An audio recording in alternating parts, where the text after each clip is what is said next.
coming from a Southern California raw food background, I asked him at one point, when I first moved into the temple, I just surrendered and ate prasad. Then I got to be with Prabhupada, so I had a kitchen that I could do what I wanted. So I wanted to make sure that I was not going against what Prabhupada would want me to do. And I was eating salads and fruits and simple food. And so one day I decided I should ask him about it and make sure it was okay. So I asked him about raw diet as opposed to taking prasad. He said, actually, raw diet is the best diet for Krishna consciousness. He said, it's simple, it keeps your body healthy and clear. He said, we don't tell the masses about it because most people can't follow it, and we don't want them to get distracted from Krishna. He said, but if you can do it, it's the best diet for your Krishna consciousness. And also, one of the things that I had to give up when I moved in the temple was yoga practice. I did hatha yoga practice. And everybody told me that is not our yoga. Our yoga is bhakti yoga. Hatha yoga is included in that, and you don't really need to do it. Just dance and kirtan.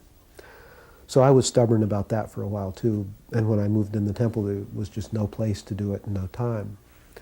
Then when I got to be with Prabhupada, I started doing it again. I would go in the early morning, mid-morning, before doing his cooking in the backyard and do some yoga asanas.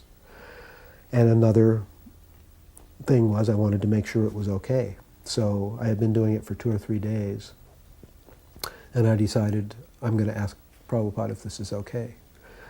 So, as it would be, he brought it up before I did. I cooked his lunch, and I had full intent to ask him about it that day. And when I brought his plate in, he said, I see you're doing yoga exercises in the yard. I said, yes, sir, I actually was going to ask you about that. The devotees told me that that's not bona fide, that it's not our process. And he said, actually, he said, these exercises are very good for your health. He said, we don't want anyone to become distracted, so we don't teach it. But for you, he said, it's very good, and I encourage you to do it. Then, a short time afterwards, we were in San Diego and taking a walk in the park, and there was someone doing the headstand off in the distance. And Prabhupada looked over, he said, oh, this is Shirsasana, very good for the health. He said, there are so many of these exercises, Shirsasana, Yogasana, Padmasana, he named. He said, very good for the health. And one elder godbrother, in a bit of a sarcastic tone, not towards Prabhupada, but towards yoga, said, so we should do this every day, Prabhupada?